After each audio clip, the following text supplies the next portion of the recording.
All right, let's do it live on a Tuesday edition of Cleveland Browns Daily. I'm merely Beau. He is the great Z. And needless to say, folks, this is not the show that we anticipated we would be doing coming out of Week 17 of this NFL season.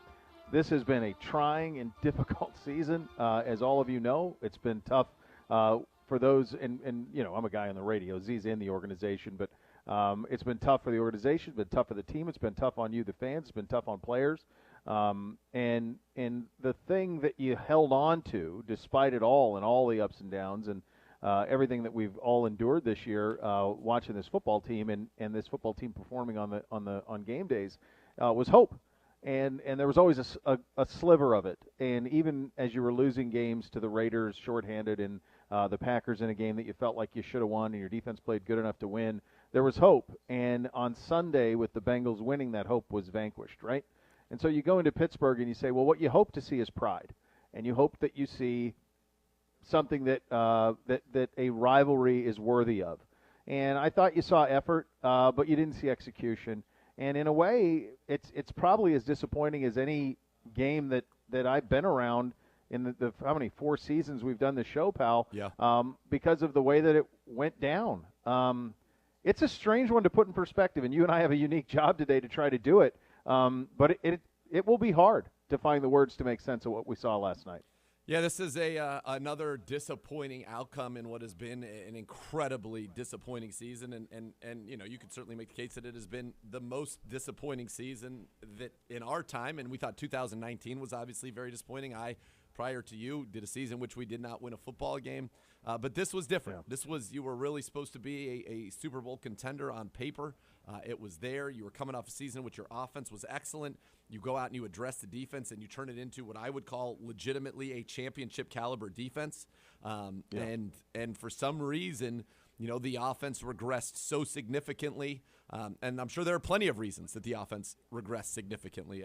It's not one thing, clearly, that can be culpable for this drastic of a complete drop-off. And, you know, it was, I'll tell you what, being there and to think that the last time I was in that building was our wild card win, and with no fans, it's obviously a much better environment there with fans, significantly so.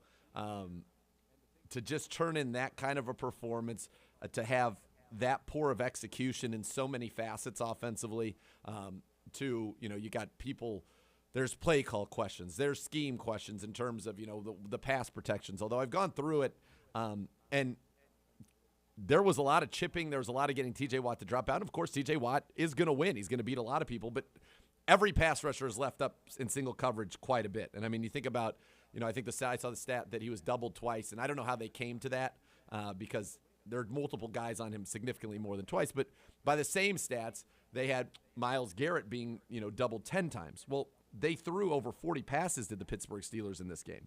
So that means he was still one-on-one 75% of their dropbacks. They threw 46 passes, so almost 20%.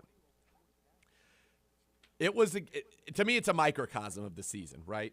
You have a defense that limits Ben Roethlisberger to 2.7 yards per attempt. A game has not been won in the NFL by a quarterback who has thrown more than 40 times and thrown for less than 150 yards since the early 1950s. Okay? So we've had 3 just ridiculous outlier result games, obviously on the wrong side. You held Ben Roethlisberger again. He threw it 46 times for 123 yards, 2.7 yards per attempt. I've never even heard of or seen anything like that. And you did that in a game in which you did not have John Johnson. You did not have Ronnie Harrison. You did not have a full game of Denzel Ward. You did not have Troy Hill. You lose Greedy Williams. Yeah. And yet, that's what you're able to do. Joe Woods had Ben Roethlisberger befuddled. You're showing. Oh, that was abundantly clear. You're showing double A gap, and one time you zone dog out of it with Malik McDowell, almost gets a pick. Then you're showing double A gap, and you bring it, and he's holding the ball, and you get a sack. Then you're showing double A gap, and you drop out, but he's already thrown the ball before you can even try to drop out on a 3rd and 11. Then he's throwing a 2-yard out. And Snoop, Mr. Dog, is calling it his favorite play. It was as a quick aside, since you brought it up. Yeah, I'm trying to bring a little levity. Mr. Dog was unbelievable in the third quarter. I can't wait to watch it. Cast. I have to watch it. His passion for the Steelers and his knowledge of football in general is pretty damn good. Yes. To say the least. Yes. And we had him in studio. He's a great friend of ours. But he was hilarious on how frustrated he was with exactly that. Oh, here we go. Ben's favorite play. Hear him in the huddle. All right, out on 2, on go, ready, break. I mean, that was like he was having fun calling that play. To your point, though, Manning, the two Manning brothers were discussing what Ben Roethlisberger was dealing with pre-snap, and Eli said, Pate, they're not giving him a look. They're bringing everybody up, and then they're dropping at the snap, and Ben can't tell what they're doing. By design, so by the way. That was by very design. much Well, by of course. design. Correct, not by accident. So that just buoys your point on defensively the plan and the level that we play defensive football, that it had Ben Roethlisberger consistently befuddled, and it was something that they addressed on the Manning cast. I'll have some more thoughts on that later, but continue. So, and going back to microcosm, it was, again, a defense that turns in, I thought, a great performance. Yes, they ended up with 24 and Najee Harris touchdown run. I know they were all pissed off about that after the game. It didn't matter. The game was over at that point. Like, honestly, it did not matter. No. But you did a phenomenal job. You got a couple of key sacks. You used your defense was able to give you one short field that we were able to turn to a touchdown with Clowney sacking him back down at the 1, and that led to our first touchdown. They played well enough to win again. You hold them to, 5 of 18 on third down? 18 third downs? I've never even heard of 18 third downs. 5 of 18 you hold them to on third down. You hold them to 3.8 yards a play, 2.7 yards a pass. You generate a takeaway. The microcosm of it all to me is it's a game in which our offense, it was dreadful. I mean, it was awful. It was as bad as I've seen Cleveland offensive football. And let me tell you something. I was here in a year we didn't win a game. Yeah. And that, to me, was probably one of the most stunning things that I've seen. But, you get that touchdown. Your defense comes out and forces a 3-and-out immediately after that. You actually have the ball back now. I think it's the end of the third quarter going into the fourth. Yes. Down 6 with the ball. We go another quick 5-and-out. And then that's basically ends up being, it. And that's our season, right? Our defense has been definitely above average. And I would say since the Arizona game, it's been one of the best defenses in the National Football League, period. New England really is when it switched. It felt like after New England, everything switched defensively. Like it all clicked at that point. And like the Cincy game was right before that, right? Which counted. The New England Cincy game was right. Yeah. So you kind of had them. They yo-yoed. But like since New England, it's been a steady diet of very really good dominant at times football. Yeah, and our offense has not been up to the task, and I think that is going to be, the biggest point of discussion clearly in the offseason as you try to figure out how we got here. And I can tell you the frustrations were very real yesterday in Pittsburgh, very real. Yeah. And we have. Right now, it feels like, and I think we're probably, all kind of in our wallowing in it, our own, misery and disappointment because it goes so quickly, right? From 3rd and 27, which I thought was a real backbreaker on Sunday, and then you're out of it. Sure. And then, this is a performance that gets put out there. And the Browns were absolutely trying to win. So I don't know, had Sunday gone differently, how much different the game would have gone here on Monday. You'd like to think in your mind maybe it would have gone differently, but they certainly wanted to win this football game. Everybody's out there competing their butts off, I'll tell you that. It just felt like when we were passing, there was very little chance of success. I mean, we had at one point 10 straight incompletions, including an interception, which is the first time that's happened in the league since 2019. Sam Bradford. And that's just not what we're supposed to be. And that you can't play winning football in the NFL, period. And whether you want to say that's because of protection issues, whether you want to say that's because of play calling issues, whether you want to say that's because of quarterback issues, receiver issues, whatever it is, you can't win in the NFL if that is the case. And I think at this point as we sit here today, getting that figured out is clearly job number one. Yeah, and I think it's made worse, obviously, juxtaposed to what we saw on Sunday out of our rivals from Cincinnati, what we see week to week out of Kansas City, what you see out of Josh Allen and that passing attack at times in Buffalo, what you see out of Los Angeles and that passing attack. That makes it more difficult because, folks, this isn't Nathan and I, blowing things out of proportion this summer. This was a team that was picked by many to represent the AFC. It was a logical thing to think that this organization would take the next step and be a Super Bowl contender. When you looked at this roster, everything that we anticipated this defense being, it became what it needed to be. It did it. It did its job. Andrew Berry's additions this offseason fit with what was required of this defense. And the biggest lesson from all of this, and it's a bitter damn pill to swallow, is, and you hit on this yesterday, and I didn't think about it in this perspective because, I spent the majority of my career covering college football. And historically in college football, what you get the year before, if the similar cast returns, you're better the next year for it. It's rare that somebody gets worse in college football year to year. Offensively, I'm not talking about individual humans. I'm talking about certain parts. Sure. For example, Ohio State can spin the football with anybody this year, right? Well, they'll lose 2 first-round receivers. They'll spin it just as good or better next year. They'll be able to throw the ball just as good as better next year. The assumption that we had, and not just Nathan and I, football at large, okay? Go back and look at the preview conversations that people had going into this season about this football team. It was all predicated on what we did in the offseason defensively, the idea that we went 20 touchdowns, 2 picks to close last season offensively, the idea that we're a crazy Chad Henne scramble away from beating Kansas City and playing for an AFC championship game. It was all with the belief that at the very least you would be equal to that task passing the football this year, at the very least. And it was reasonable to think, why wouldn't you be better? A full season of David Njoku in this offense, the dangerous weapon that he is. You think about Odell Beckham Jr. in the mix, a healthy Odell. Remember the excitement we had at minicamp when he was running full speed? My God. Yes. Like there was no reason to believe this would happen. No, where offensively in the air, you have the performance you have, the last 2 weeks' performances in the passing game, it's you have no chance.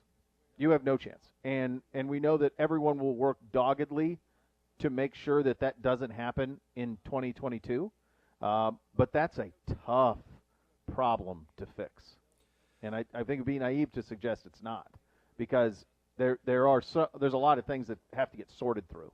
Because not only has this been bad for the second half of the season, but the way that this has been the last couple of weeks is another level. It's bottom of the league bad. I mean, let's just be honest about it. It is bottom of the league bad. Yeah. It is easier to name the teams that are worse at throwing the football right now, and you can do that on one hand if you even need a whole hand, than it is to talk about the teams that are better throwing the football than the Cleveland Browns right now. And look, the bottom line is National Football League 2021, you throw to score, you run to win. But what that means is you must be able to throw the football. And I'll go to the stat that I was talking about yesterday, the need for a fast start.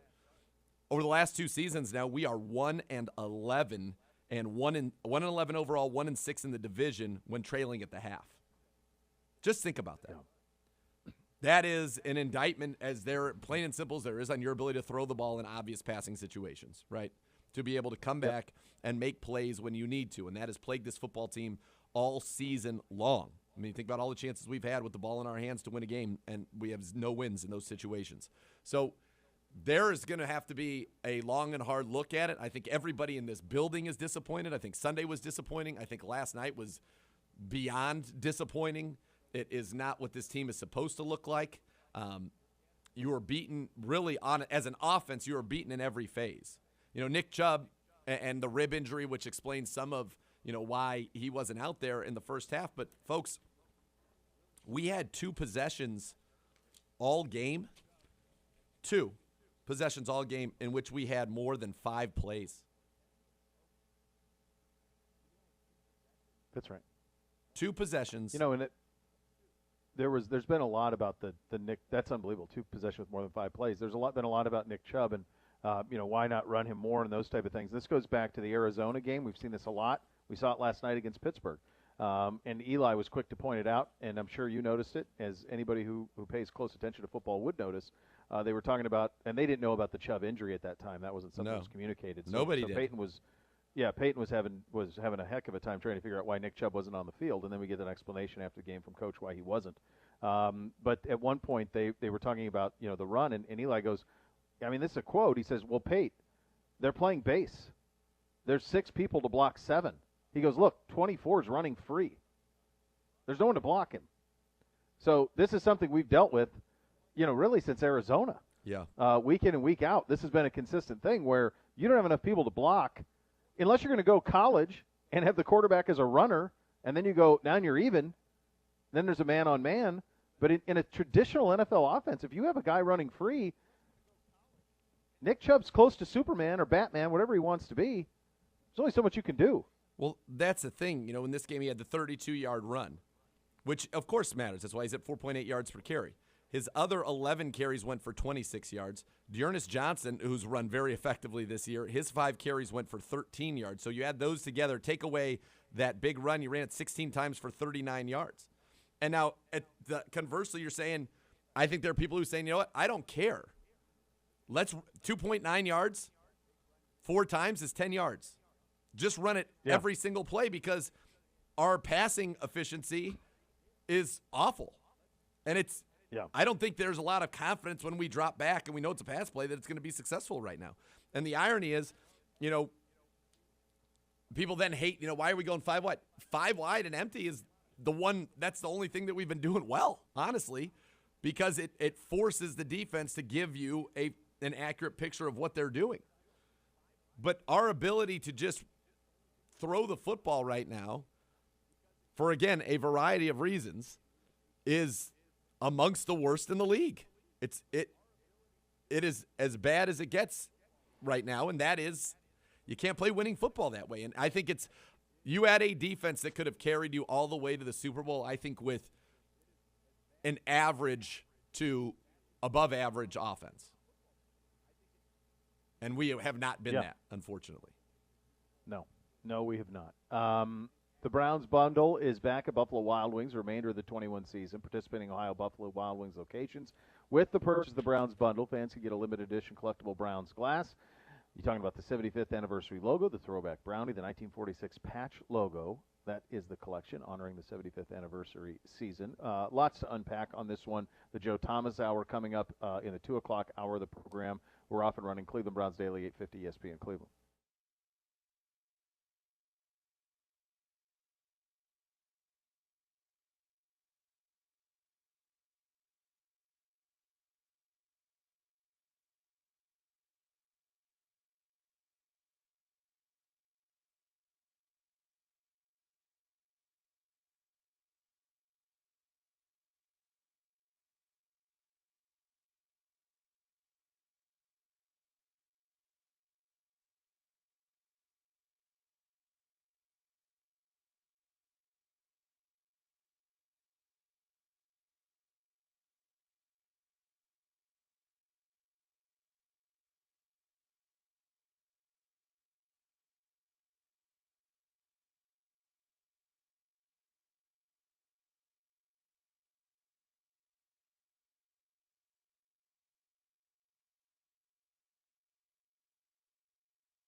Has a local presence with a global footprint, trusted by some of the world's biggest brands. Here's a testimonial from EOX Vantage client Ed Shield. Ed is the vice president of Skyward Specialty Insurance. He says the tools we've designed with EOX Vantage are real business changers that open the door for us to all sorts of valuable opportunities and efficiencies. They help our team members stay on the same page while collaborating remotely, make it easy to communicate with customers, cut way down on manual data entry and the associated input errors, and cut hours off processes and response times. Operationally, it's a brand new ball game for us, and it can be for you too. Learn more about EOX Vantage by visiting www.eoxvantage.com or call 216-298-1616. So, it was interesting. Obviously, you guys were there and doing a fantastic job on the call, but this was the first time that just a little bit of levity here before we get to Coach at 1:30. It's the first time that I had to watch a game that I cared significantly about the outcome and try to watch it on the Manning cast. Yeah. And it doesn't work. Doesn't work. In the first quarter, because inevitably it works fine with just the two of them, but as soon as they go to a guest, it becomes, jokey joke time. Coach Cowher was Peyton, coachable in the Pro Bowl. In the meantime, you're trying to watch the game.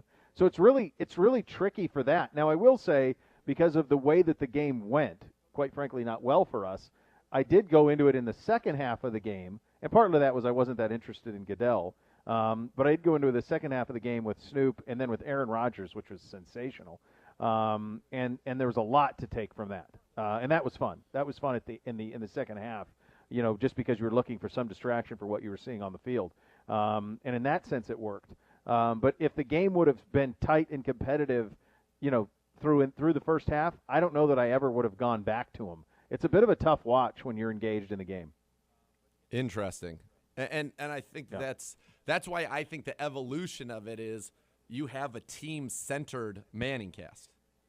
Yeah, that's the broadcast. That would be the way to do it. Now there's also going to be. It would have to be under the auspices that those people could be honest, about what was transpiring, because that would be a difficult scenario to be in if it's like it all has to be all sunshine and rainbows when that's not what is happening on the field. Right. But that's an interesting way to put it. I find that very interesting about, if you're into the game, seeing it, but because they're going to tell you things and you are going to see things, in the game that add certainly to your understanding of what you're watching, but at the same time, it's not the same in terms of the passion, which is what I'm sure you're suggesting. Well, what I mean is that when they get a guest on, when it's the two of them, they're talking ball. Yeah. But once they have a guest, then it's into the shtick.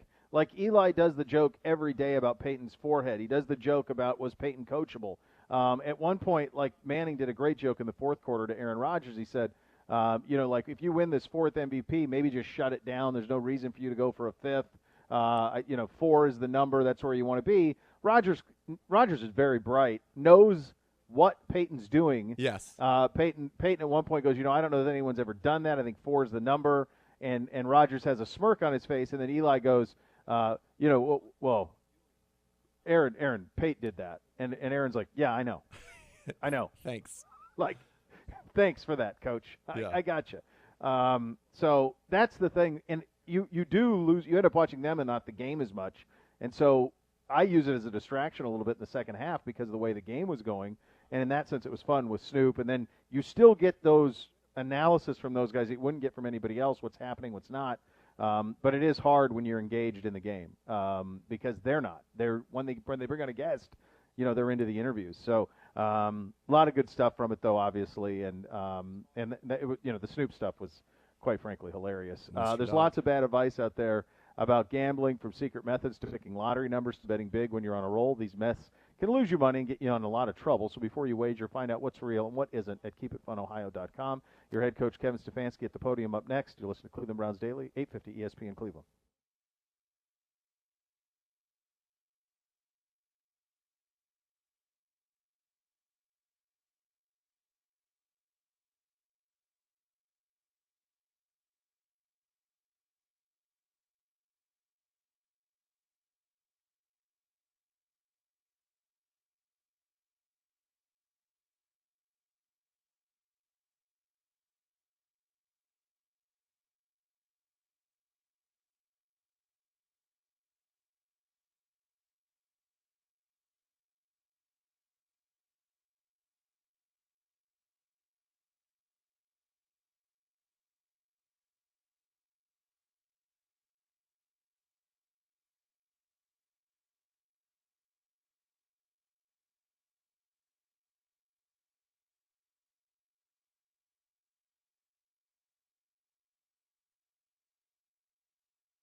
go right to the podium. Here's Coach Smith. For us, disappointing in a bunch of ways, but weren't able to get it done, and it wasn't for lack of effort.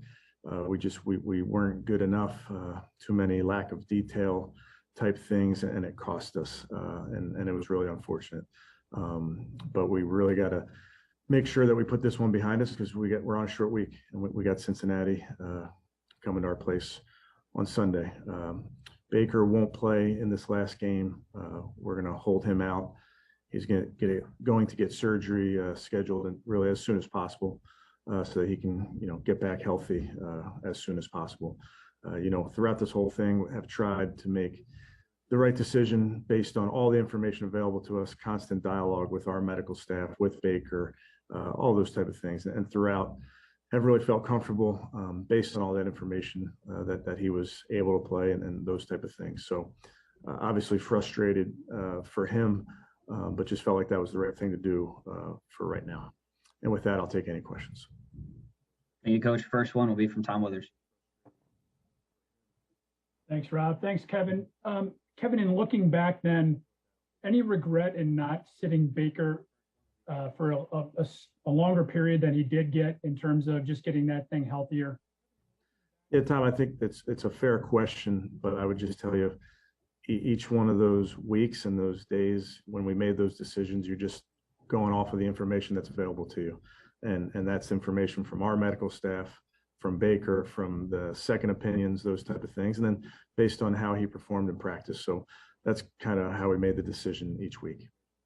I appreciate that. In terms of, I know you'll have the entire offseason to evaluate his season, but just at first glance here, how would you assess how he played this season?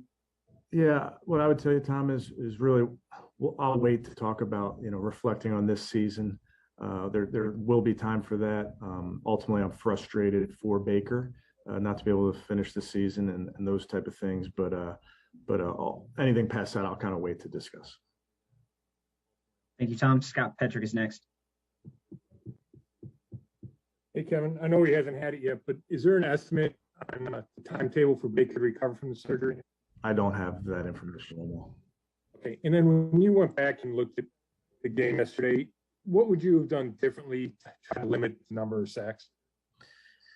Yeah, I think staying on schedule would have is probably the number one thing. We were just in way too many third or fourth and 7 and long. That was frustrating. And then, we just, it's always multifaceted, Scott. It's a combination of getting the ball out, of making sure that we're playing on time, that everybody's doing their job. So it just was, again, not what we set out to do in any way. And ultimately, that's something that we need to correct. Thanks. Thanks, Scott. We'll go to Nate Ulrich. Hey, Kevin. With Baker's season done, I know we've asked you many times, but now just kind of looking back, how much do you think the injuries, the harness, all of that affected his play? Yeah, Nate, I think throughout, we've been pretty consistent. I think Baker's been pretty consistent with telling you guys how he felt week in and week out. I'm not going to say that all of that didn't affect it in some way. Of course, it would affect it in some way, but I think, he's been pretty clear that he's been ready to go in these games. And last night, Baker said about the decision whether to play Sunday. He said he would talk to his agent and his family. How did the decision come about? Was it just Baker deciding with his camp, or were the Browns involved? Yeah, I think both sides very involved. And I think throughout this whole thing, Nate, I'd tell you, constant dialogue with Baker, like I mentioned, with our medical team, second opinions, his agent, those type of things. So just having conversations with his agent this morning and conversations with Baker just felt like that was the right thing to do. Thanks, Nate. Dale Ryder's next. Yeah, Kevin, just kind of piggybacking on that a little bit. I know you guys talked extensively week to week about playing Baker. My question is, when you look back at this now, do you feel like playing him with these limitations, put him and the team in a position where you guys could be as successful as you wanted to be? And I guess really what I'm getting at is the fact that the offense just really failed to produce for weeks at a time here.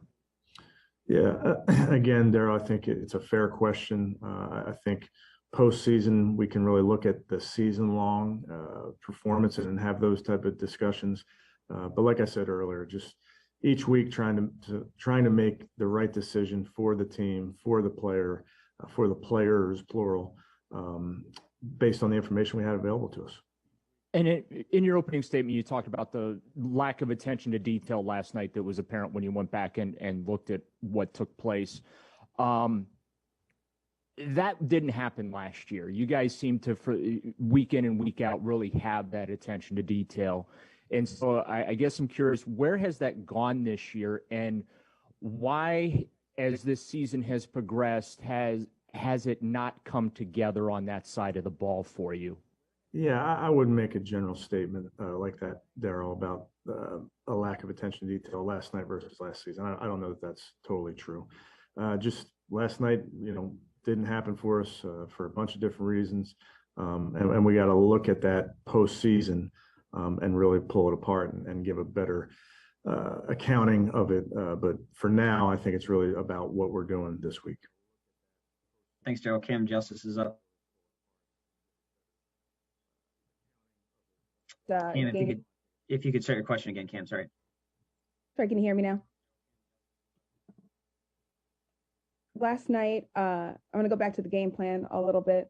You ran a lot of empty sets, and that's kind of been the key all season. There's been a lot of that, and it seems to be set up with Baker's success in mind. But last night, the success wasn't there, and the empty set just wasn't working for you guys. Was there something that particularly happened that the Steelers did last night that changed that for them, considering last season it worked out really well when you ran that against them, and something that could have been done differently in terms of maybe Baker Mayfield or the other personnel you had out there to make that successful? No, it's a good question, Cam. I think empty is something that, we got into in the last few ball games versus them, have had some success, early, had a drop, but then came back, prior to that, had a big play off of it. So they made plays. They got their hands up. They batted balls down. And ultimately, we just didn't come through with enough plays. Thank you. Thanks, Cam. We'll go to Mary Kay Cabot. Yeah, Kevin, for the second time this season, Baker Mayfield was pretty vocal in a public criticism of the game plan or the scheme.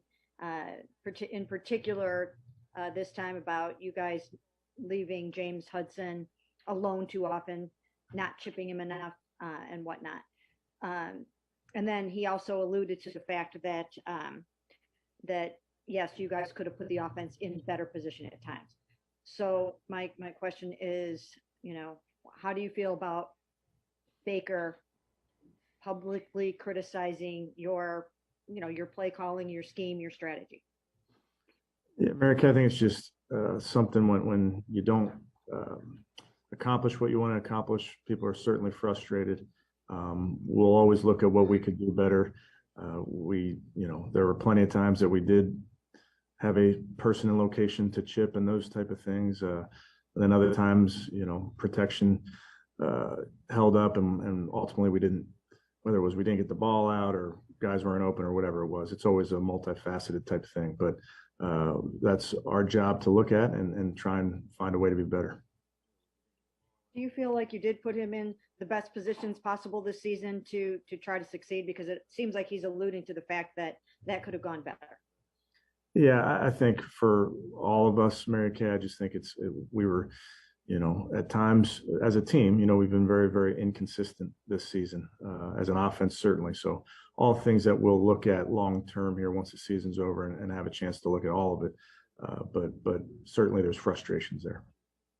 Thanks, Mary Kay. Next is Jake Trower. Kevin, do you expect Baker to be in the building this week? I think they're working on when that surgery gets scheduled, Jake. So I'm not entirely sure yet. So if he has the surgery this week, he'll go off and have it, obviously. If not, you expect him to be with the team through Sunday? Yes.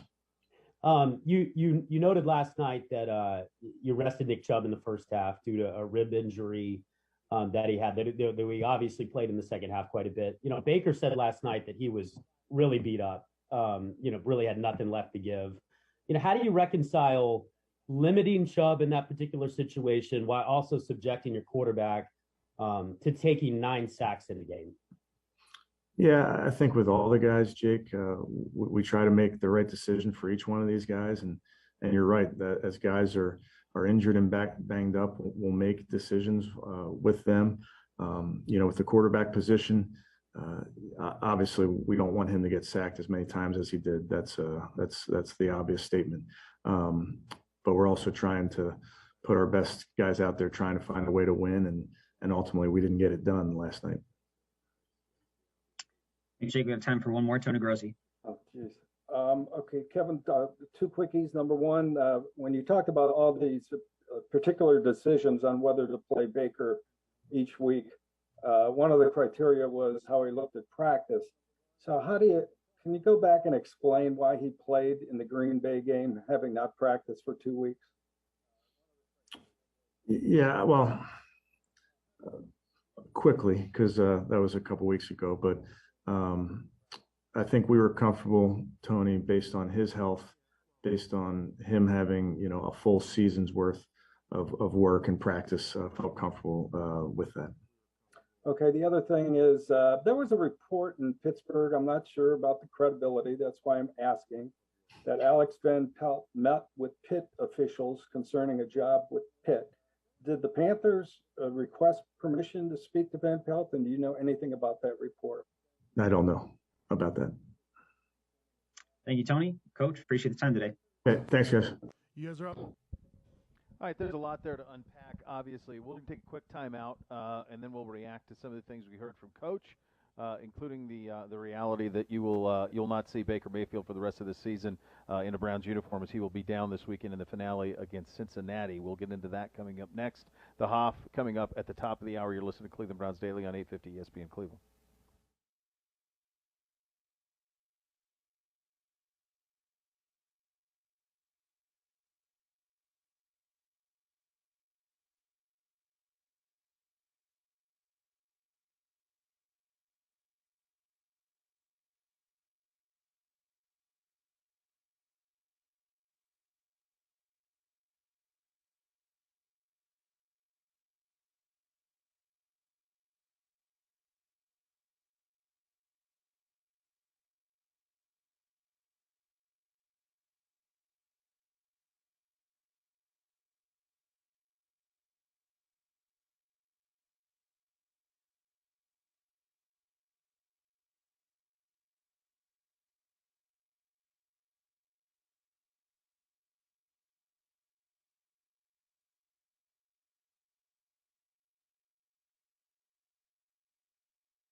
Car, truck, or motorcycle accident cause you injury, call the injury lawyers at 1-800-ELK Ohio for a free case review. Elk & Elk is a proud partner of your Cleveland Browns. Lots of info in there, obviously, much of it surrounding your starting quarterback Baker Mayfield, and not just what happened on the game last night, but over the course of the season and the injury and the management of that. But the headliner, of course, is the news that Baker Mayfield will not play this Sunday against Cincinnati, and so he will either have surgery this week. Coach didn't know exactly if it would be this week or later, so he'll either be with the team or he will have left the team and gone and had the surgery. That Coach did not know at this point, but what we do know is that he will not play in the finale against Cincinnati on Sunday. Yeah, that's where we are for the Browns, and that was, as we talked about, a tough game on top of a tough season for our quarterback and for this offense, and now the Browns, and it'll be the third time this season that somebody else has started at quarterback for the Browns. Case Keenum on Thursday night against the Denver Broncos. Yeah. You had Nick Mullins on a Monday evening against the Raiders, and now whoever starts here in week number 18 against the Cincinnati Bengals. That is the headliner. I thought Coach was asked quite a few tough questions. I kind of was going through and had been, watching the tape, and there was a lot that was made about the fact, that they left him on an island, Hudson on an island. Well, you've got to be at some point. Like, you can't chip every play, but I saw him drop into coverage at least 5 times.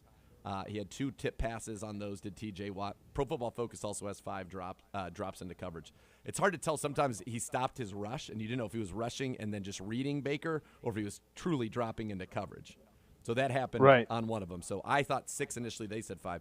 He was chipped 13 times at a minimum there, and then I said 5 double teams because I was trying to decide if 2 people stayed on him and didn't go into a route, if that was a double team. I don't know exactly how they characterize it in the NFL. At times it was a tight end and a running back double team. At times it was a running back and Hudson double teaming, or a tight end and Hudson. And one time it was Teller and Hudson double teaming that I saw.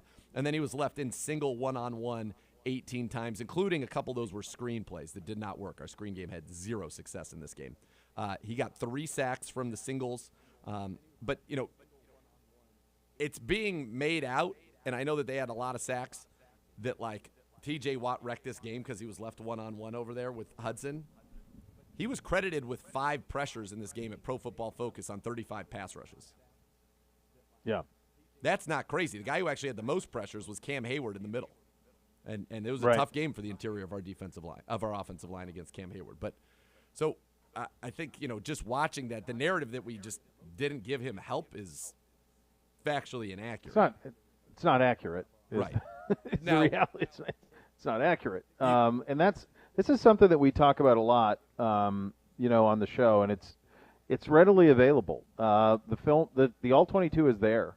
And I think if you cover a team, and this isn't necessarily just specifically talking about here, if you cover a team, then you ought to have access. You ought to watch that, because that's going to show you a lot of what is happening versus the perception of what is happening. It's all there. Right. Tape don't lie. It's all objective. There. It's absolutely objective. You can see with your eyes what is happening and what is not happening. And it gets reckless, I think, when you start to hypothesize otherwise without that knowledge, without having watched it. We're lucky. You get to watch it, and because you get to watch it, I get to watch it. And so that helps a lot, because we're able to see those things. And I just think that that's something that, if you're around the league, and fans too, I mean, you guys can get it. You can watch the All-22. If you want to be a better fan, it's there for you. And you can see it, and you can see all the things that are out there on tape. And tape is empirical, and that's the beauty of it. Is it's all there, and it's many times not disputable. What you see on tape, there's some slight variation here and there, subjective, but largely it's all there for you. And yeah, that's the way that goes. Yeah, that was. It's crazy. We had Steve Levy on yesterday, and, one of the first things he said to us, and you and I both jumped on it pretty quickly. Well, we didn't think so either, is, when Levy said, the thing that I take from this is Cleveland can't believe they're here. Yeah. And in a way, we can't. You can't believe you're here. You can't believe you're eliminated with 2 games to go before you even kicked off against Pittsburgh yesterday. But then at the same time, when you think about what you've seen for the last month, this is probably the just end, because this hasn't been trending in the right way for a while on the offensive side through the year. And the last two performances are as bad as you can remember when you think about the Green Bay game and the Pittsburgh game. So when you see what's going on around the league throwing the football, and you think about right now what is frankly our inability to do so, this is kind of what you deserve. Sucks. But it's kind of what it is. It does indeed. It is quite unpleasant, these scenarios for the Browns. But right, it is in many ways. It is what you deserve. You are what you are, and this is what we are. We're a very, very good defense. I'd go so far as to say I believe we are an elite defense. And I think the job that Joe Woods has done. Remember when people were trying to run Joe Woods out of here earlier this year? That's the thing. We're so reactionary. I think he has done a phenomenal job. I give him credit. I give Chris Kiffin credit. I give Jason Tarver credit. And I give Jeremy Garrett as assistant on the D-line, Ben Bloom with the linebackers, and on the back end, Jeff Howard and Brandon Lynch. And, you think about what Jeff Howard's – name me a game when we've had our full secondary. Like when? That's a good question. Have we once?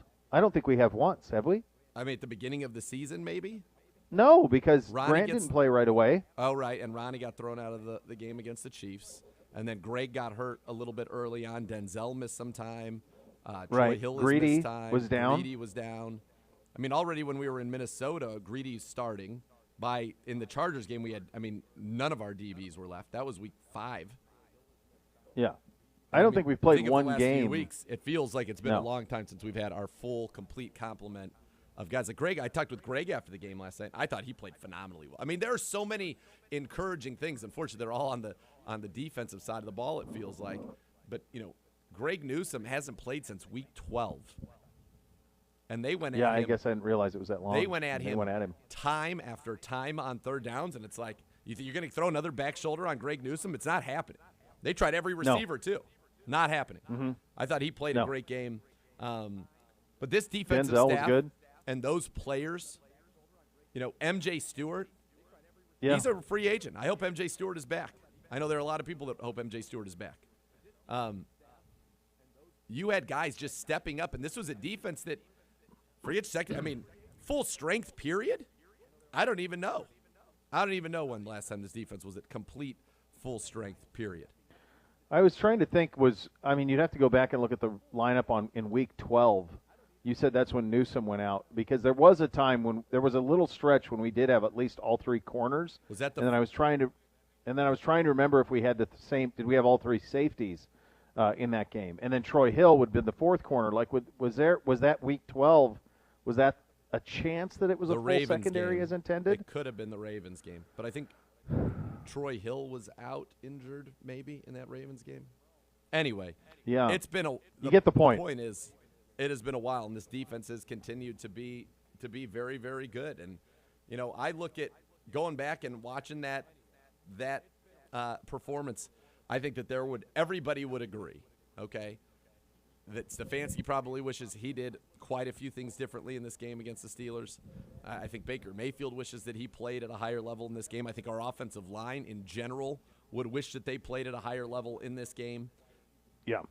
It wasn't – this isn't about drawing a line, this is that fault or this is that. That was just an unacceptable performance in a season of, unfortunately for our offense, and this was a bad performance. It was disappointing. This offense did not hold up its end of the bargain. And, you could also you say, look, at times special teams in our kicking game in particular, the missed field goals, missed extra points, things that absolutely cost us games.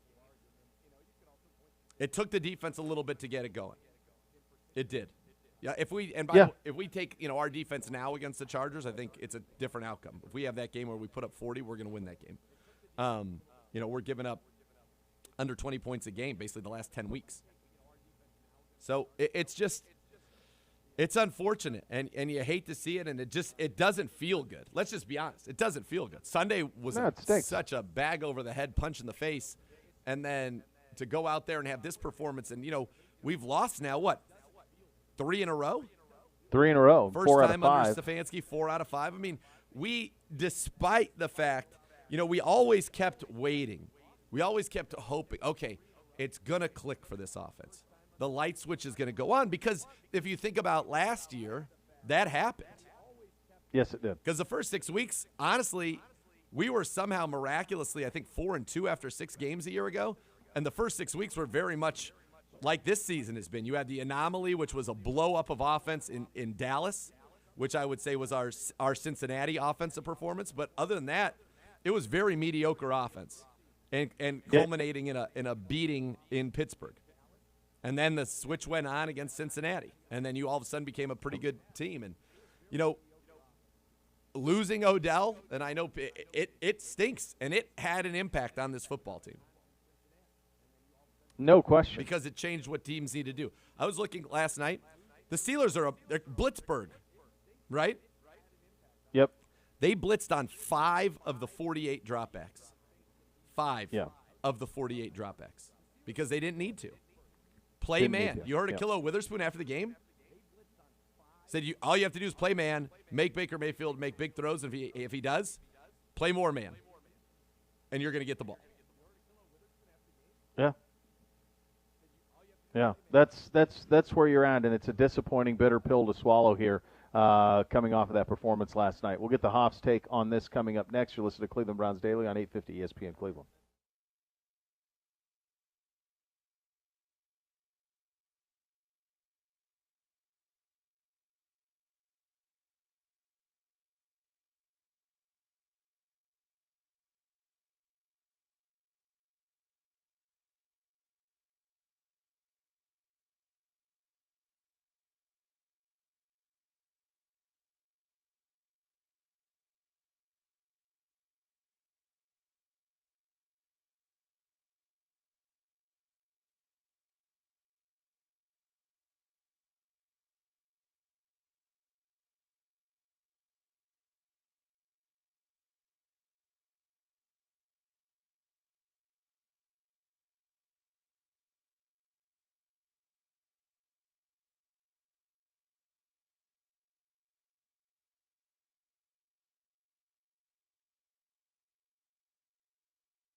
All right, welcome back into Cleveland Browns Daily on the Joe Thomas hour of the program as we welcome the Hoff into the conversation.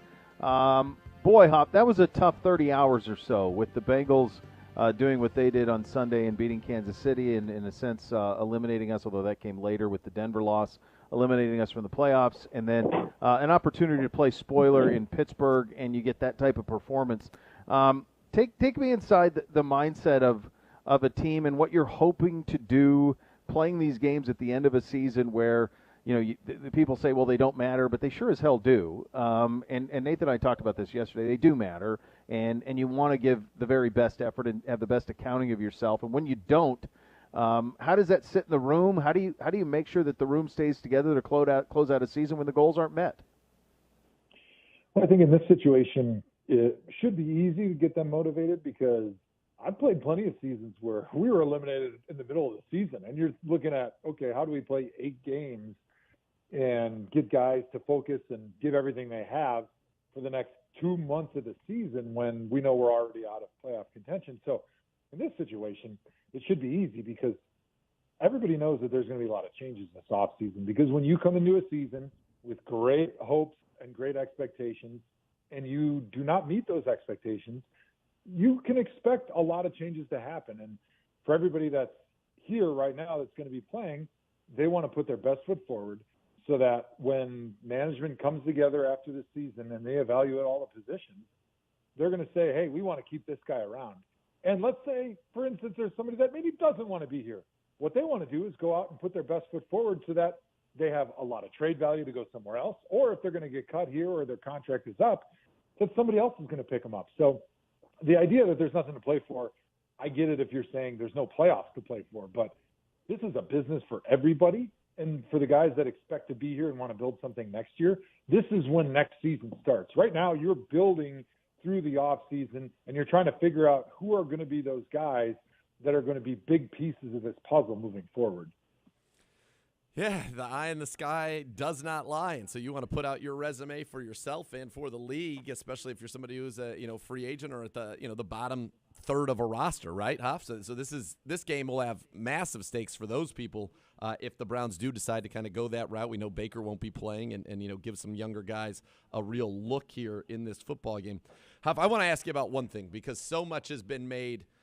Obviously in the post game and beyond about the Browns and what they did and their plan with TJ Watt. And so I'm just going to throw numbers out you. I watched every single drop back that TJ Watt was on the field for and just made a note. Was he single covered? Was he double covered? Was he chipped? Or did he drop back out into coverage? And so I saw here 41 different instances where he was on the field for a pass rush or a to drop into coverage. 18 times he was left one-on-one.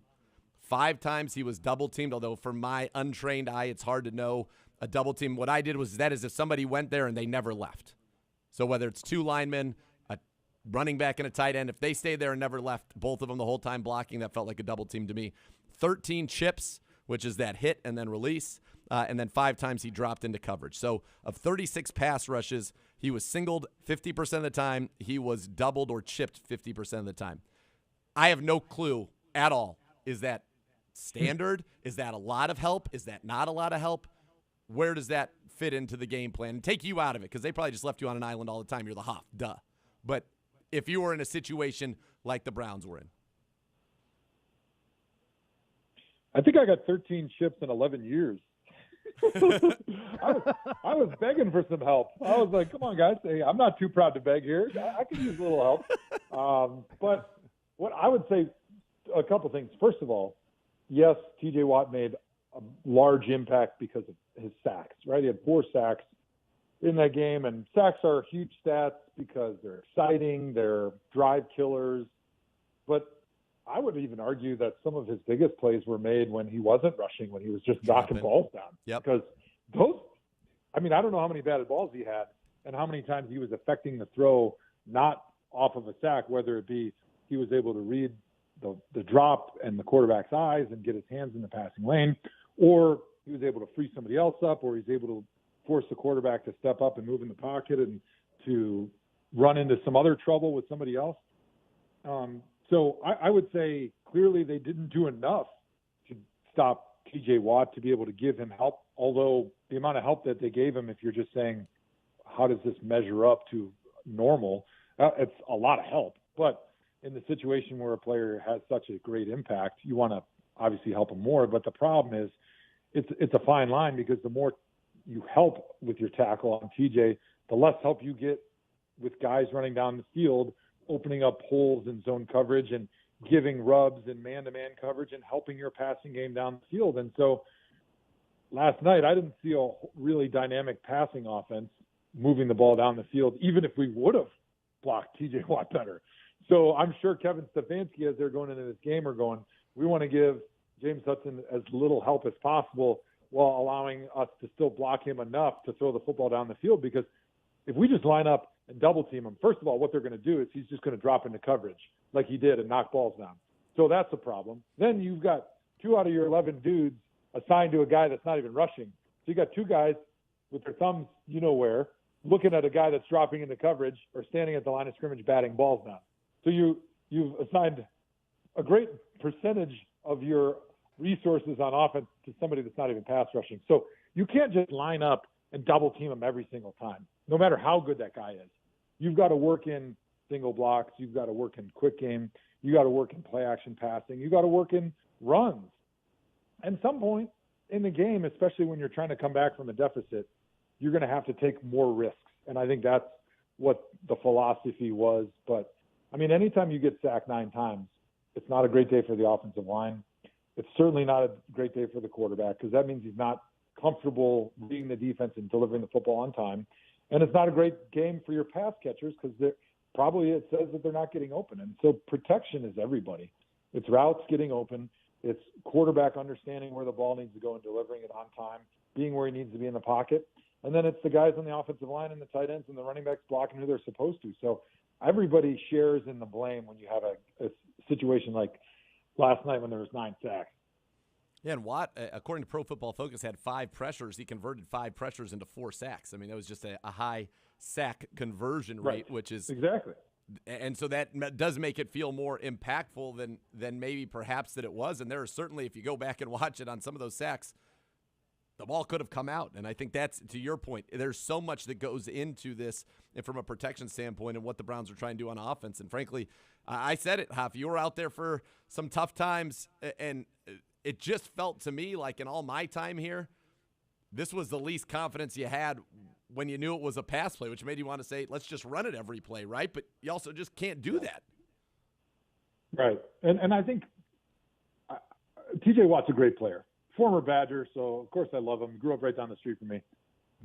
What a great street. He gets a lot of his sacks. It's a hell of a street. It's a hell of a street right there. There you go. It was Champions Run. It was good. Well, maybe not Champions. That's what they call it now.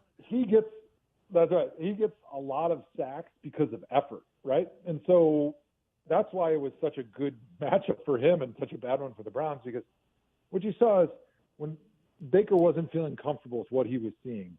So he would drop back, and if the guy he was expecting to be open either wasn't open or he didn't feel good about it, whatever the situation may be, instead of going to second progression, third progression, check down, throw away, he felt, because of the lack of confidence in what was happening, that his best bet was to just eat the ball, try to run forward, and don't get hurt by getting exploded and turning the football over. So that's why there were so many sacks in that game, because if the guy that he was looking at wasn't open, he, for the most part, started trying to run towards the line of scrimmage, protect the football, take a sack. Now, as an offensive lineman, that's frustrating to me, because I could do my job and my guy can still get a sack, because, one, the quarterback's not where he's supposed to be anymore.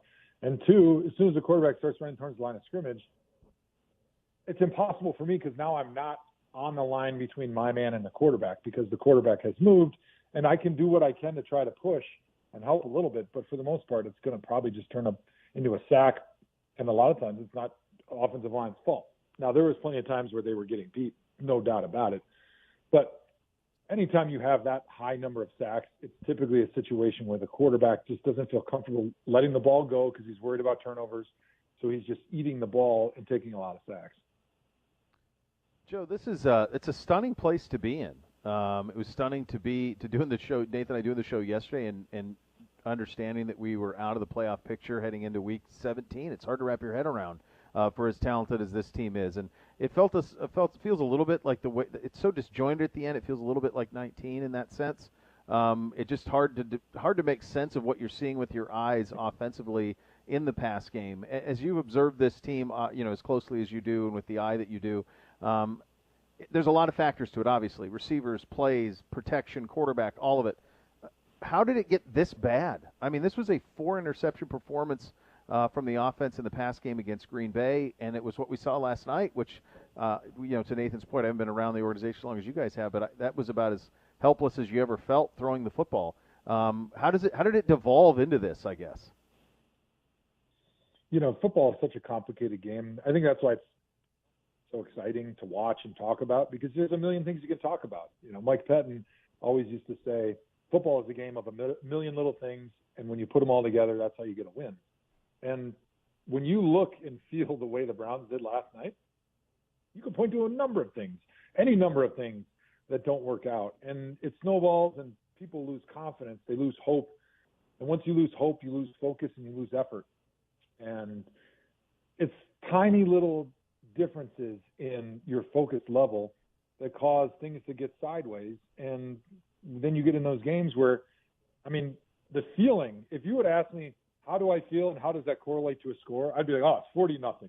Because I just felt horrible. And, part of that's going into the game where you've already been eliminated from the playoffs. And so you're kind of heading on a downward trajectory mentally, emotionally anyway. And it's difficult to kind of overcome that. But then when the game starts the way it did and you just feel like you can't do anything, you're floundering on offense, it was a one-score game in the fourth quarter. We legitimately, had we been able to play better in the fourth quarter, could have won that game very easily.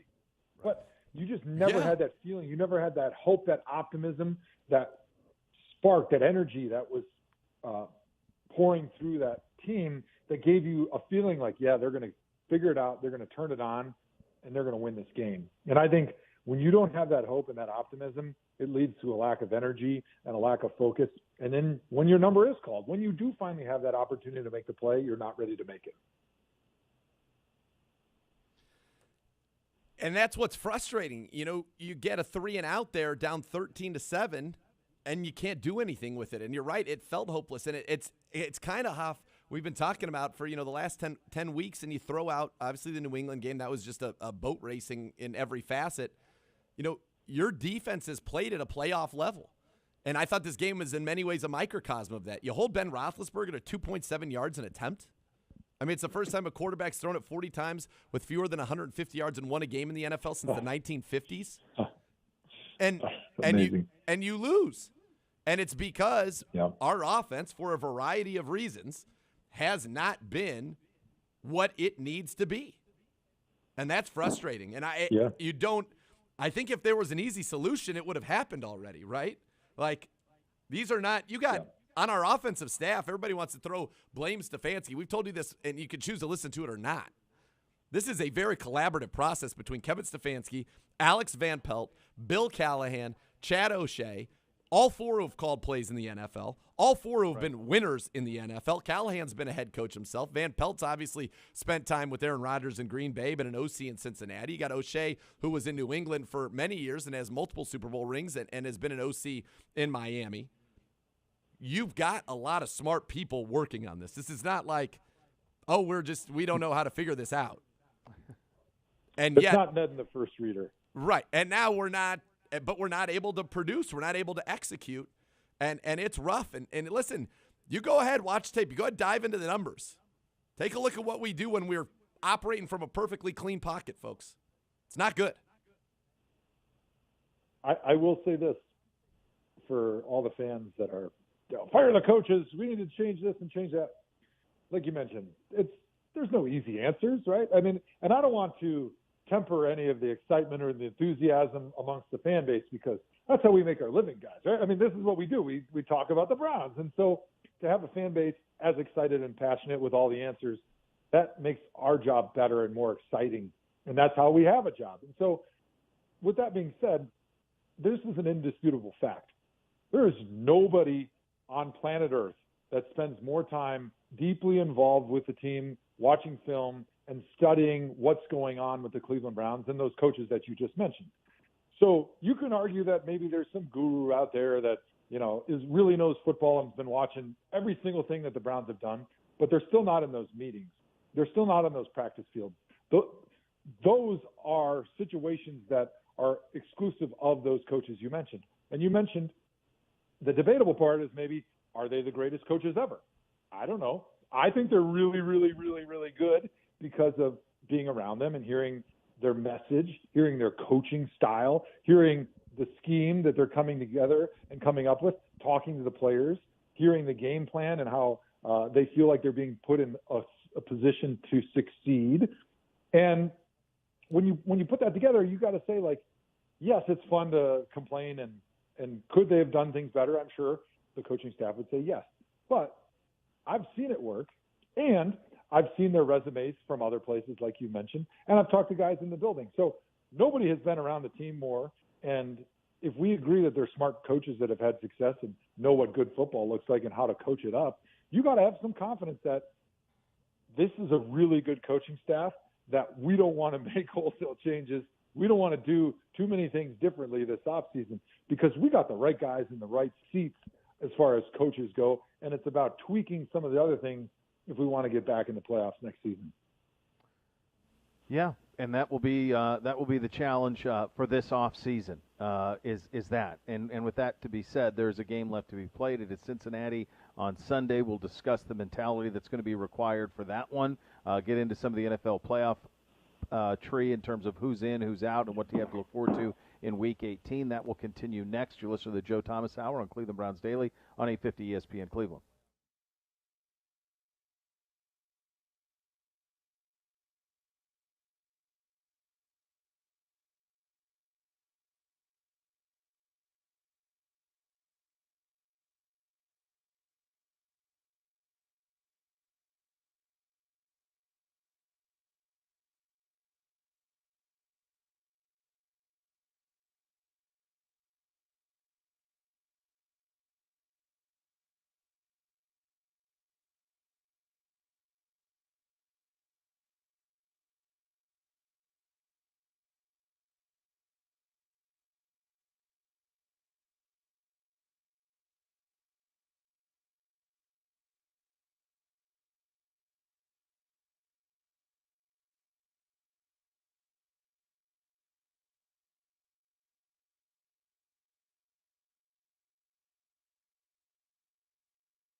Rumkey Waste Recycling, family owned and operated. Whether you join them as a customer or as an employee, you'll become part of the family. Visit Rumkey.com to learn more.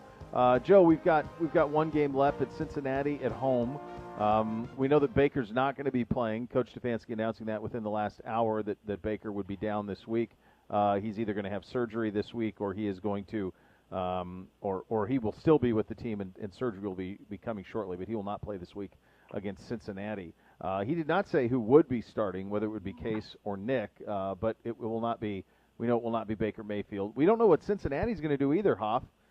In terms of they could be playing for the 1 seed. It would take Denver beating Kansas City, but they could be very incentivized or not. So we don't know what this is going to be like on Sunday. You've unfortunately had to play in some of these games. What is it like playing the last one at the home stadium?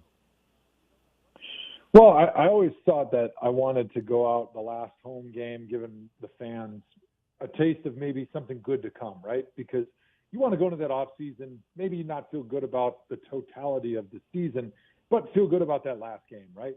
And we always said, like, there's no reason not to give your every bit of effort that you have because you've got 6 months to rest up. Even if you get a bad injury or whatever, God forbid there's no injuries, but if something did happen, you got plenty of time to heal up. So you might as well go out, play balls to the wall, play as hard as you possibly can, play your best game, give those fans something to feel positive about going into the offseason, and put your best foot forward so that your team feels like, as they're getting ready for free agency and the draft, that you are the type of person and you are one of the guys that's going to be a key member of building around for next year's team.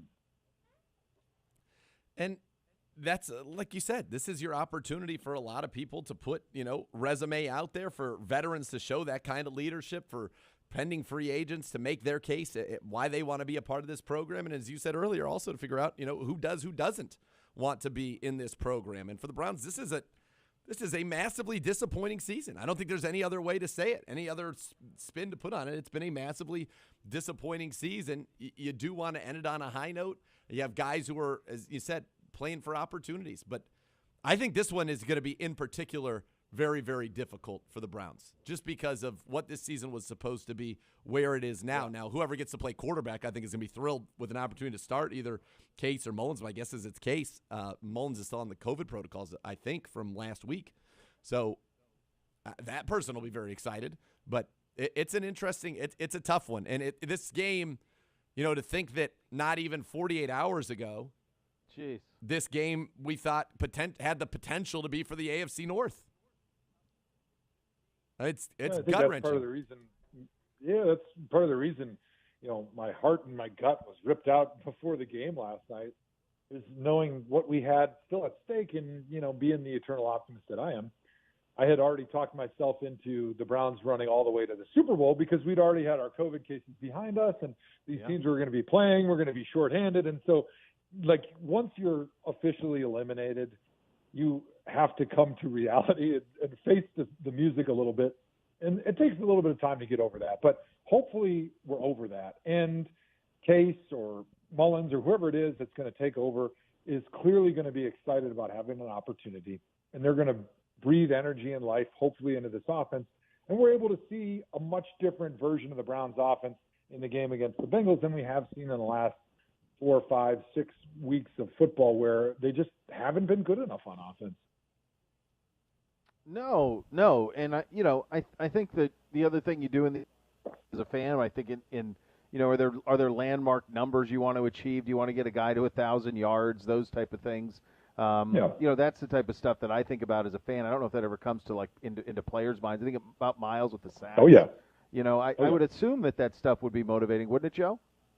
Yeah, oh, absolutely. And that's the thing, that as a player you try to find those little reasons. Why do I want to just give everything I got and leave it all on that field in this game, right? Maybe it's a guy that's playing in his final game in his career. If there was a guy like that, hey, I want to send this guy out the right way. I want to enjoy every moment of playing next to this player because maybe next year he's going to go somewhere else. And I love playing next to him. And it was so much fun if we just go out and at the end of the game, win, lose, or draw, we're just completely exhausted. And I've known that the last time I stood on this field with this guy, who's a great player, we gave everything we had. And that's a good feeling to be able to take into the off season. And so finding those little reasons why you want to get out of bed each day during this week, because it can't just happen on Sunday, right? The preparation starts Monday pretty early, and it goes through how you treat the practice field and what you're doing in the film room and getting yourself ready to play a great game on Sunday. And finding those reasons once you're not in the playoffs is important. And thankfully, after 11 years, I was an expert at that. Right. Yes, indeed, you were, Huff. I want to talk about something that was positive coming out of last night. I mentioned the defense, but, you talk about sometimes a player, you realize how important they are when they're not there. And I thought Jadeveon Clowney, his absence was really felt the last couple of weeks, and then getting him back yesterday, you saw what a difference maker. Now, of course, we know should not have thrown the shoe. That was not good. But he was. Who throws the shoe, honestly? Honestly. A little Austin Powers. They're never on. They're never on anymore. Did you guys notice that? Like, there's been no shelf life for those shows. They're never on Austin Powers. I don't know why. They're so great. Yeah, they hold up. They hold up. I don't know why they're not. I mean, the Hoff just dropped it right there. He's keeping the memory alive. Yeah. By the way, before I get you on Clowney real quick, I do want to take 1 second. Something amazing happened yesterday at Heinz Field. I'm coming out of the stadium, or coming out of the tunnel. I had received a tweet earlier in the day that somebody there wanted to see me, but really they wanted to see me as a vessel, as a conduit, as a messenger, so that they could share their love and affection for Chesty Gibbe. And sure enough. Oh, really? Sure enough, as I come out of the tunnel, the guy stops me. He's like, Chesty Gibbe, where's Chesty Gibbe? And I'm like, he's up there in the booth. He's like, tell Chesty Gibbe how much I love him. So Chesty Gibbe, I believe Adam Boyer was his name, Adam Boyer 44. He loved, a huge fan of Chesty Gibbe. So I thought that actually was going to propel us to a win. That was pregame, Chesty Gibbe being thrown around Heinz Field. Who'd have thought they'd see such a thing? Well, you'll see Chesty Gibbe based on the over-unders. The Chesty Gibbe returns on Friday. To me, it sounds like Pittsburgh Steeler Gibbe. Go work for the Steelers if you like them so much. You got Najee Harris going over and Nick Chubb going under. Go work for the Steelers if you like them. But anyway, back to Clowney. He had us winning big. Remember? How? Nothing he said added up to that. Not a single thing. No, he won. Ugh. Two-game lead. I know. Ridiculous. But anyway, Hoff, back to Clowney, and my assertion is that he's got to be one of the top priorities to keep him here in a Cleveland Browns uniform. Well, yeah, you hit the nail on the head. You see the impact and the difference that defense has when he's out there, right? Because he's able to be disruptive at a level where it allows other guys to see that are around him. And this is what I've always said about him, because there's some people in the national media that always want to poo-poo Jadeveon Clowney because they think he's supposed to be a 15, 20 sack guy because he's the number one overall pick, defensive end, great speed. But he was never a guy that had enough power to be able to get a ton of sacks. He was always the guy that you put out there that it was extremely disruptive. He was like the point guard that was serving up alley-oops to the other guys, right? He was a big reason why J.J. Watt had such a great career when they were in Houston together, because Jadeveon was always disrupting blocking schemes, getting into the backfield, causing teams to try to double team him, screwing up tight ends on their timing routes. He was like the guy that did all that dirty work. And because he wasn't getting the sacks, everyone just assumed that he was a bust or he wasn't playing good football. And every time I went against him, I was like, man, this guy's one of the best run defenders that we play against because he's unpredictable. He's extremely quick. He's got excellent hands. And there's no tight end in the game that can block him. And so you have to sit really soft on him, and you're never able to really key off on him in the run game as a tackle. And he allows other guys in the defense to flow. And I think he's a big reason why JOK had such a great season is because he was able to run free a lot of the game because you've got Jadeveon Clowney where all eyes are on him, and they're all worried about where he's going to be, and he's knocking guys off their blocking schemes. And, I'm really excited that he played probably better than most people expected. Me not being one of them, because you and I, Z, both said early on, hey, this is a guy that can make a huge difference on this defense. But I just worry he played so well, so above people's expectations. Are we going to be able to afford him? Yeah, well, that'll be one of the many things for discussion this offseason, right, is where does the money go, and how do you – now that job gets hard when you think about now we're working on second contracts. We've already got Miles, obviously, and Denzel, and there's going to be a lot for Andrew Berry to do. This will be his season is coming up here shortly, quicker, frankly, than any of us wanted. And so that's where you stand. In terms of this weekend, guys, before we get to one thought around the league, Gebe wants to know your final predictions on the AFC and NFC playoffs. So there's 2 spots remaining in the AFC. Indy beats Jacksonville, they're in. The winner of the Chargers and Raiders game would then be in. It's very difficult for Pittsburgh and the Ravens to get in, but it would be predicated on Jacksonville winning at Indy, which is hard considering they gave up half 100 last week. It's hard to imagine that happening. And then in the NFC, just 1 spot remains. Hard to believe, but the Saints are in it at 8-8, playing at Atlanta, and then San Francisco at 9-7 at the Rams, who are playing for a lot as well. Hoff, let's start with you in the AFC. How do you think the final spots play out?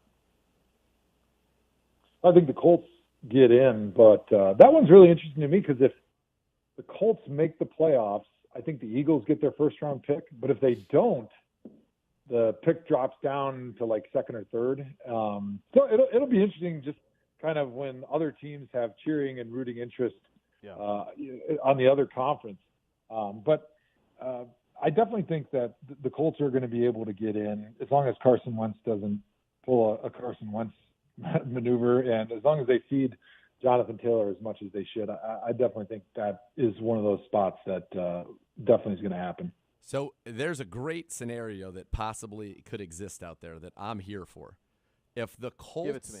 If the Colts lose to the Jaguars, okay, and the Raiders and Chargers play to a tie, they both get in and the Colts are out. So if the Jags beat the Colts, what I want to see the Raiders and Chargers do is just kneel every play until the end. How great would that be?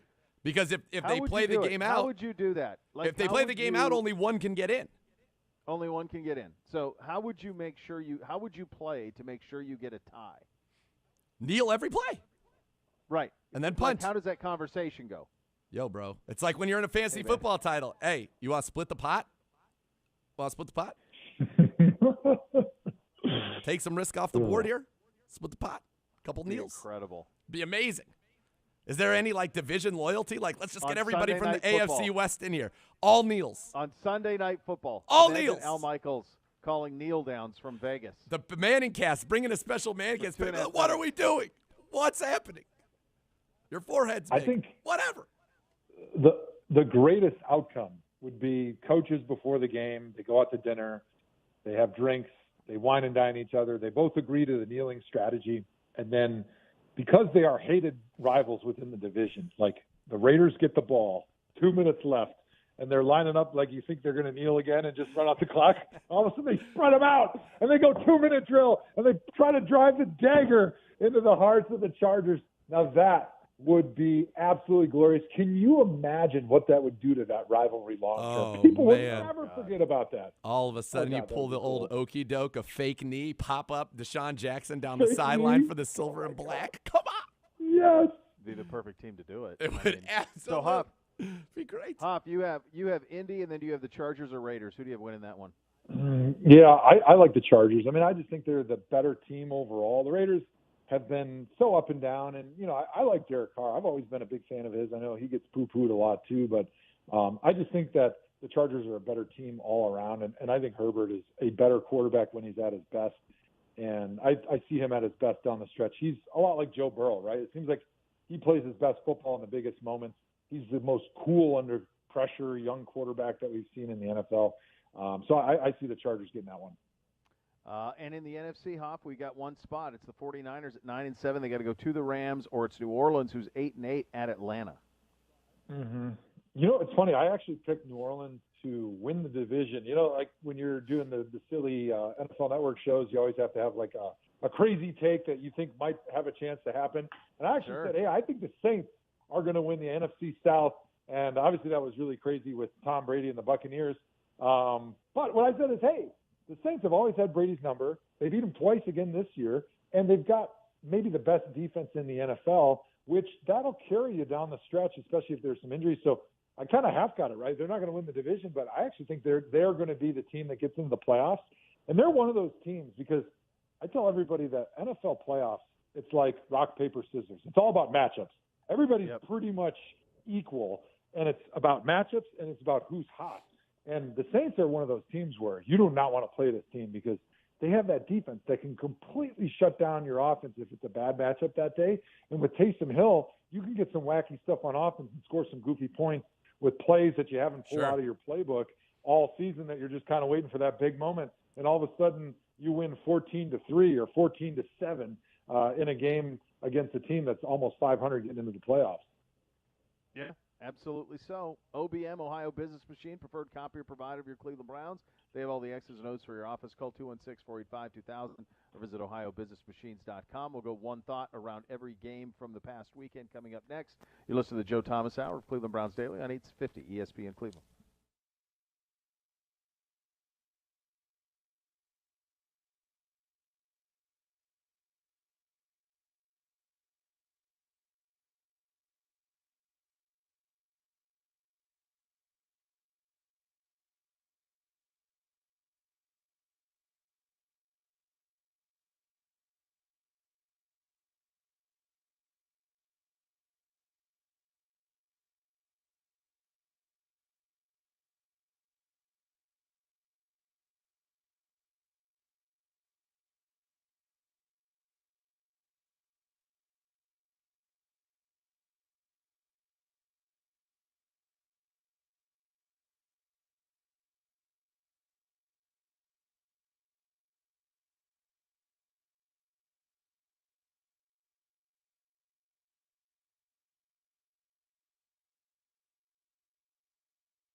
Browns fans get into First Energy Stadium quicker on game day with Express Access. Enroll for free today to enter through exclusive lanes at each entrance. Plus, use Express Access for a chance to win a signed Myles Garrett jersey and other prizes at the end of the season. Click on the Tickets tab in the Browns mobile app to learn more. Time for One Thought on Week 17 in the NFL. Gibbe, are you administering this? Are you around? Are you doing this? Come on, you got fans out there that want to hear from you. You want me to? Yes, we want you to. This is you. This is you're the administrator. Yeah. Beau's he's in parentheses, so he can't be the administrator. That's Can't fine. be. This is you're You're better You're at this saved than by me by a long ways. All I know is winning. Let's get down to it. Man, so chesty. By the way, if you think it's going to get any better here as we get through the week, I want it. Give me something to get excited about. Chesty Gibbe is That's very what exciting. I want. Just some joy. Yeah. All right. One thought from week 17 in the NFL. Nick, cue the music. Bengals 34, Chiefs 31. One thought from each of you. We'll start with Mr. Joe Thomas. Yeah, a lot of conversation in this game about the decision to go for the touchdown on 4th down by Zach Taylor, but I think the biggest mistake was made by Andy Reid and not just letting them score a touchdown as soon as the Bengals got down there. You got Patrick Mahomes. You got one of the most dynamic offenses in the NFL. Allow them to have the football in their hands to give a chance to win that football game. I didn't like that decision, and ultimately they ended up losing. So I'm right, correct? That's right. That's right. Works. 3rd and 27. That's my thought. You're going to leave a guy who's got 236 yards receiving one-on-one with no – you're not going to play 3 deep, man, and then just make them check it down and kick a field goal to give Pat Mahomes the ball back with 3 minutes and all your timeouts? What are we doing? Bishop? My one thought's Jamar Chase. And it's him and Micah Parsons are the two. They are game-changing draft picks that change the direction of franchises. He unlocked the pass game, and this was just affirmation of that. And he's got a chance to be an All-Pro as a rookie, and that's heady territory at receiver. All right, we move on. Los Angeles 20, yes. Ravens 19. Zegura, we'll start with you. If the Rams want to win the Super Bowl, Stafford's got to get it together. Maybe if he was healthy. 2.5 quarters. Got to get it together. Bad. Bishop. Odell. How about the hands? Oh, Stafford boy. threw him a ball Odell. from 10 yards away that was as hard as you could throw it, and he stabbed it on 4th and 4 and one they had to have, and then he caught the touchdown a couple plays later. Joe Thomas. Baltimore Ravens backup quarterback Tyler Huntley is going to be a starting quarterback somewhere in the NFL next season. He has proven beyond a reasonable doubt that he is one of the best 32 quarterbacks in the NFL. He's an exclusive rights free agent, so they're not letting him go. So you think somebody will trade for him? And if you're the Ravens with Lamar Jackson and some fragility perhaps, do you let him go? He's clearly the perfect backup for their system. Yeah, that's exactly right, but he's going to get really expensive because teams have seen him play really, really good football, and I think there's going to be a lot of trade value there because there's going to be a number of teams that are going to be in this quarterback carousel next season, and there's certainly going to be a couple teams that are left standing when the music stops. So I think one of those teams are going to be willing to give a lot to the Ravens to be able to get him. All right, Tampa Bay 28, Jets 24. Obviously, the score in the game secondary compared to what happened with Antonio Brown. Bishop, I will start with you. One thought on this wild day in New Jersey. I think you saw post-game why Tom Brady's so beloved by teammates and the way that he handled that. I think that's why teammates fight for him forever. I think Gronk came out of retirement because of that. So, yeah, no, I think that's the thing that jumped out to me was the way Brady handled it. Joe?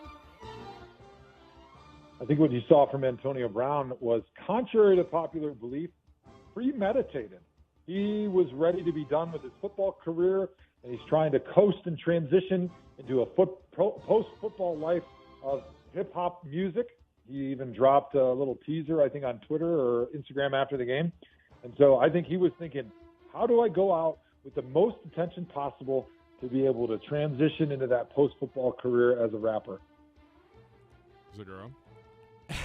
I mean, I was not prepared to hear that. I wasn't prepared for a rap. I mean, how about winning a Super Bowl, holding the Lombardi Trophy and starting rapping about it, and then transition.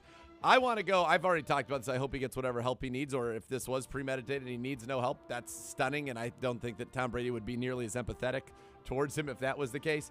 I want to go back, though, to what you said about Gronk coming out of retirement for him. Hoff, if you were ever in a situation where you bet a free dinner to your mates and you lost that bet and you had, let's call it, we'll say Mission Barbecue, which is doing great. You bring us to Mission Barbecue. You have a bunch of coupons for Mission Barbecue. You use all those. And then on chilled seafood towers, by the way, picture that, like more chilled seafood than any group of people could eat. Then you're like, okay, now we get steaks and all this. And then when you leave, you say, oh, no, you got to come back because you have to pay for everything after my coupons ran out on the chilled seafood tower. Is that how you would handle it? Oh, boy. I would not be very happy. Although I would still probably come back and maybe pay for it, but then order one more chilled seafood tower to go. Because once you get back to your room, you want to get really dirty and disgusting and lay down and eat chilled seafood in bed. Yeah. You know who did that to us, Hoff? You got to pay for it. And it was on the Rob Gronkowski. Simone.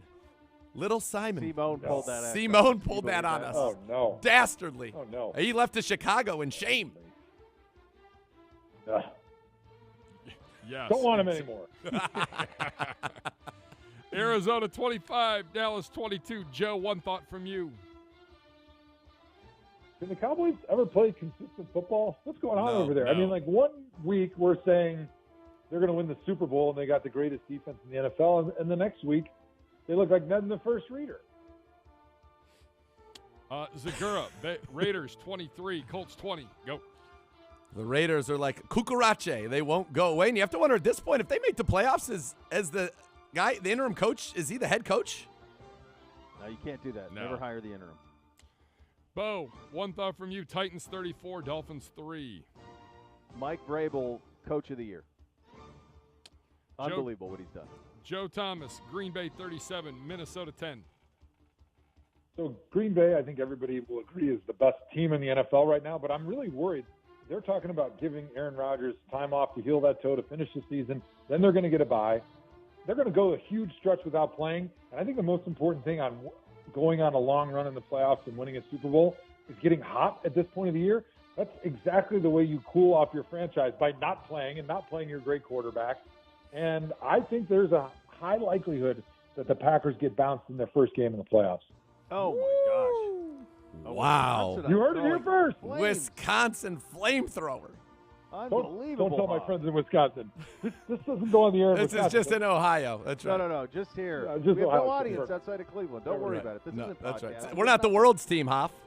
Not the world's team, That's Hoff. right. Don't worry about it. Don't It was worry. great talking to you, Safe. buddy. As always, we'll talk to you again soon. The great Joe Thomas. Thanks, guys. All right, that is the Joe Thomas Hour of Cleveland Browns Daily. Still so much more to come. You're listening to CBD on 850 ESPN Cleveland.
Buying or selling a home with Howard Services has you covered as a winning strategy. If you plan to make a move this season, they're going to take care of you. At Howard Hanna, every day is game day. Visit howardhanna.com/go Browns today. 1 minute. It is a short week. Cincinnati will be here on Sunday to close this thing out. Going to be interesting just hearing from our guys this week and trying to see what the mindset is going into the home finale against Cincinnati on Sunday. And find out who's going to play quarterback. We know it won't be Baker Mayfield. He's going to have that shoulder surgery that he's needed, and we don't know who is going to play quarterback for the Cleveland Browns, and I think that'll be an interesting storyline and just kind of what they opt to do in this game.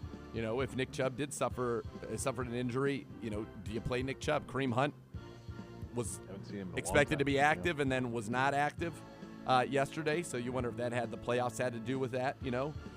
How we kind of finish this thing out and what we try to do. It'll be interesting. Unfortunately, it doesn't have the stakes that we wanted it to, but a game will be played at First Energy Stadium. It certainly will be. We're back tomorrow for more fun. The next level is coming up next. You're listening to the Cleveland Browns Daily right here on 850 ESPN Cleveland.